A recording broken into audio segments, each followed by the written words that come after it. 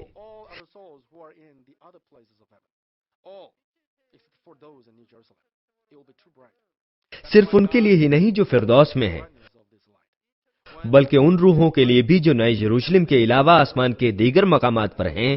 چنانچہ خدا اپنی روشنی کی چمک کو معتدل رکھتا ہے۔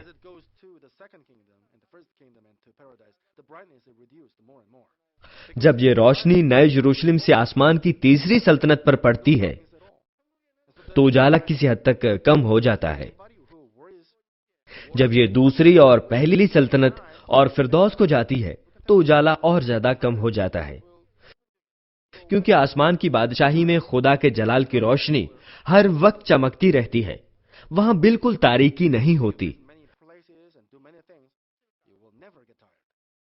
اور نہ رات ہوتی ہے۔ اب کیا کوئی شخص ہے جو یہ سوچ کر پریشان ہو کہ ہمیں رات کے وقت سونا چاہیے تاکہ ہم آرام کر سکیں اور تھکن اتر سکے؟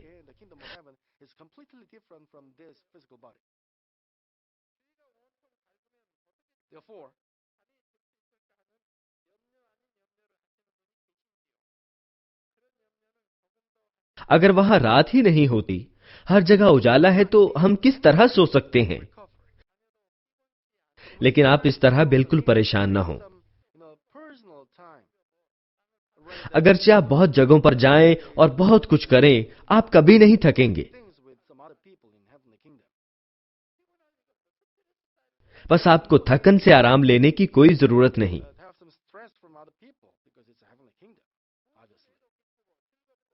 آپ جو کچھ بھی کریں گے اس میں بہت پرمسرت، مسرور اور خوش ہوں گے۔ وہ بدن جو آسمان کی بادشاہی میں حاصل کریں گے وہ اس مادی دنیا سے یکسر مختلف ہے۔ چنانچہ ہمیں بحالی کے لیے کسی آرام کی ضرورت نہیں، لیکن بعض اوقات دوسروں کے ساتھ اجتماعی وقت گزارنے کی بجائے ہمیں شخصی طور پر وقت کی ضرورت ہوتی ہے۔ آسمان میں آپ کی خلوت کے جملہ حقوق محفوظ ہیں اور ہر چیز باضابطہ طور پر چلتی ہے۔ بس جب آپ تنہائی چاہتے ہیں، آپ جتنی خلوت چاہیں حاصل کر سکتے ہیں۔ لیکن دوبارہ سنیے کہ ملی ہوئی آزادی کی مقدار مختلف رہائش گاہ کے مطابق مختلف ہے۔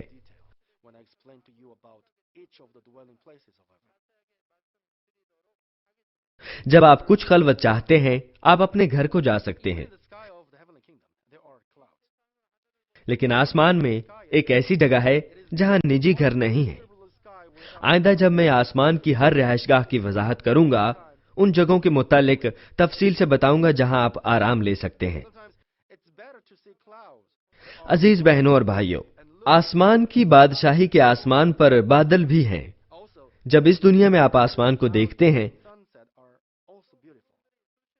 تو بادلوں کے بغیر صاف نیلے آسمان کو دیکھنا اچھا لگتا ہے، لیکن اگر آپ ہمیشہ ہی دیکھتے رہیں تو آپ اکتا جائیں گے۔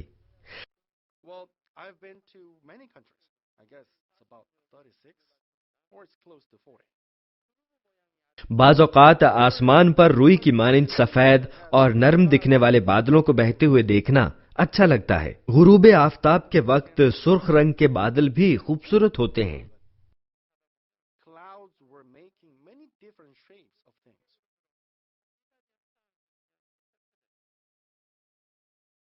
جب آپ بادلوں کو اپنی شکلیں تبدیل کرتے ہوئے دیکھتے ہیں تو ایسا لگتا ہے کہ وہ آپ کو ایک کہانی سنا رہے ہیں یا کوئی تصویر بنا رہے ہیں۔ ٹھیک ہے، میں بہت سے ممالک میں رہ چکا ہوں میرا اندازہ ہے یہ تقریباً 36 ہیں، یہ 40 کے قریب ہیں۔ لیکن یہ ارجنٹائن تھا جس کے آسمان پر اس طرح کے خوبصورت بادل تھے۔ مجھے اچھی طرح یاد نہیں کہ ارجنٹائن میں کہاں، لیکن بادل بہت سی مختلف چیزوں کی شکلیں بنا رہے تھے۔ میں وہاں 2 مرتبہ رہ چکا ہوں اور دونوں بار آسمان ایسا ہی تھا۔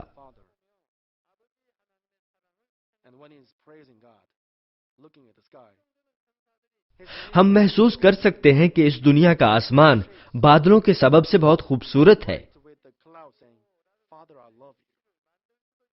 اور آسمان کی بادشاہی میں آسمان بہت سے مزید عناصر کے ساتھ کتنا خوبصورت ہوگا جو اسے اور خوبصورت بناتے ہیں۔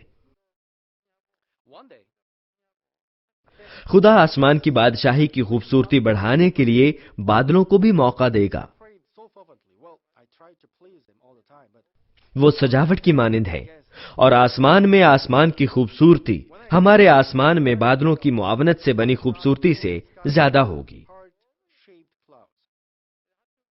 آسمان کی بادشاہی کے باشندوں کی خوشی میں بادل بھی اضافہ کرتے ہیں۔ مثال کے طور پر جب نئے یروشلم میں ایک شخص آسمان کو دیکھتے ہوئے خدا باپ کی محبت کا سوچ رہا ہے اور اس کی تعریف کر رہا ہے، اس کے خدمت گزار فرشتے بادلوں کے ساتھ اس کے دل کی شکل بنا سکتے ہیں۔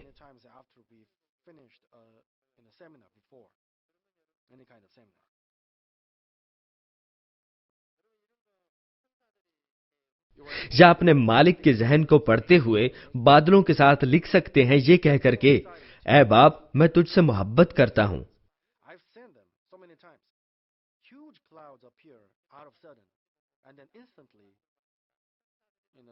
یہ کس قدر خوشگن ہوگا اور ہر شخص کس قدر محبت سے سرشار ہوگا۔ ایک دن میں نے اندازہ لگایا کہ میں نے خدا باپ کو کتنا خوش کیا ہے۔ میں نے بڑی گرم جوشی سے دعا کی، ٹھیک ہے، میں ہمیشہ اسے خوش کرنے کی کوشش کرتا ہوں، لیکن اس دن مجھے اندازہ ہوا کہ وہ مجھ سے بہت خوش تھا۔ جب میں اپنے آپ کو تازہ دم کرنے کے لیے باہر آیا، خدا باپ نے آسمان کو بادلوں سے بھر دیا۔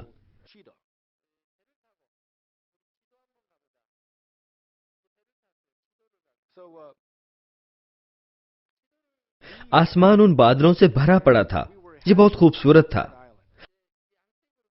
بعض اوقات وہ ایک دوسرے کے اوپر چڑھے ہوتے ہیں اور بعض اوقات وہ ایک قطار میں کھڑے ہوتے ہیں۔ میرا خیال نہیں کہ آپ نے کبھی یہ نظارہ دیکھا ہو، لیکن آپ بہت دفعہ بادلوں کی جھرمٹ کو دیکھ چکے ہیں، ٹھیک ہے؟ خدا پہلے مجھے سیمینار ختم کرنے کے بعد کئی بار بادلوں کا جھرمٹ دکھا دیتا تھا۔ آپ وہ چیزیں دیکھنے کے قابل ہیں کیونکہ ان کو فرشتے بنا رہے ہوتے ہیں۔ وہ چیزیں بڑی جوش دلانے والی ہوتی ہیں۔ میں بہت دفعہ ان کو دیکھ چکا ہوں۔ اچانک گھنے بادل نکل آتے ہیں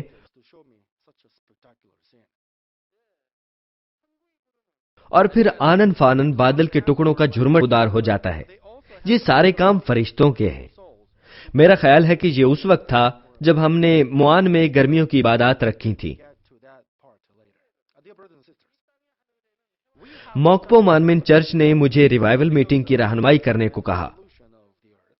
بس میرے میٹنگ کی رہنمائی کرنے کے بعد میرے پاس کچھ فارغ وقت تھا۔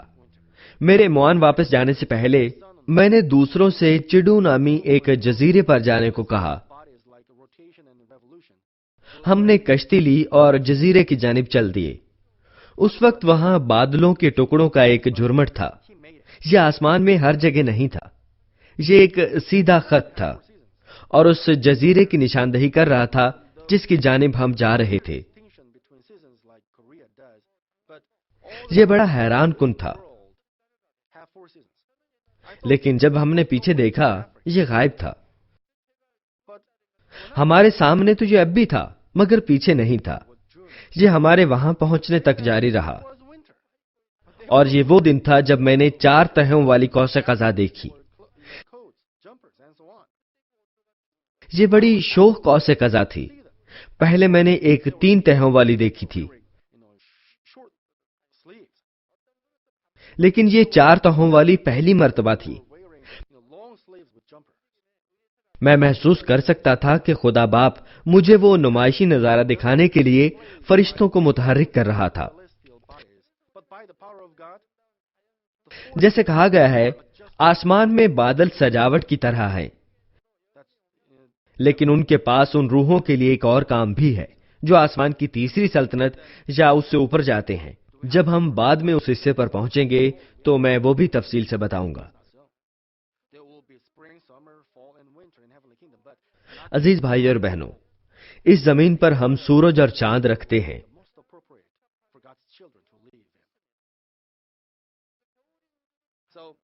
اور زمین کی گردش حرکت کی وجہ سے ہمارے پاس بہار، گرمی، خزاں اور سردی کے 4 موسم ہیں.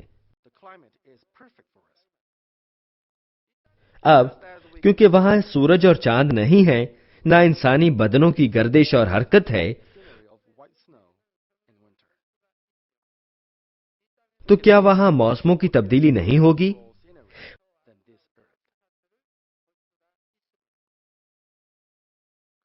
خدا باپ کو موسم کی تبدیلی کی کوئی ضرورت نہیں ہے، لیکن اپنے فرزندوں کے لیے اس نے یہ بنا رکھے ہیں. ہر ملک 4 موسم رکھتا ہے، اگرچہ وہاں موسموں کے درمیان واضح امتیاز ہے جیسے کوریا کرتا ہے، لیکن اس دنیا میں تمام ممالک 4 موسم رکھتے ہیں. میرا خیال تھا کہ افریقہ میں سردی نہیں ہوگی، لیکن جب میں افریقہ میں گیا، میرا خیال ہے کہ یہ جون یا کچھ تھا، انہوں نے کہا کہ یہ سردی کا موسم ہے. وہ موٹے کپڑے یعنی کوٹ اور بڑی جیکٹ وغیرہ پہن رہے تھے. میں حقیقت میں انہیں دیکھ سکتا تھا. بے شک وہاں چھوٹے بازو پہنے ہوئے لوگ بھی تھے، لیکن وہاں یقیناً ایسے لوگ تھے جو لمبے بازوؤں والی جیکٹ پہنے ہوئے تھے. انہوں نے کہا کہ افریقہ میں یہ سردی کا موسم ہے.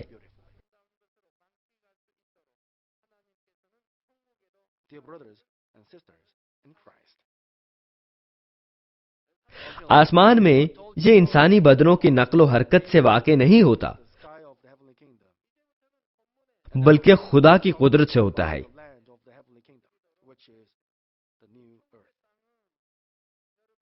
لیکن 4 موسم اس زمین کی نسبت زیادہ مناسب طریقے سے مرتب ہیں.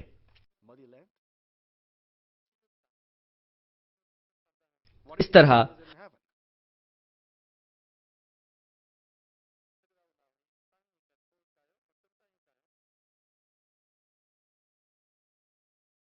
ہم جس قدر چاہیں ہر موسم کی فطرت سے لطف اندوز ہو سکتے ہیں. تب آسمان میں بھی کیا ہمیں موسم گرما میں گرمی اور موسم سرما میں سردیوں کی شدت جھیلنا پڑتی ہے؟ یہ ایسا نہیں ہے.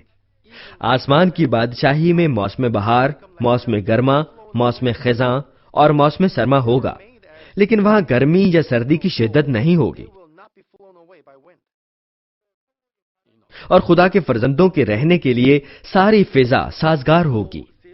بس ہم یہ سمجھیں گے کہ یہ موسم سرما ہے یا موسم گرما ہے، لیکن اس زمین کی طرح سرما میں سردی اور گرما میں اس زمین کی جیسی گرمی نہیں ہوگی. آب و ہوا ہمارے موافق ہوگی.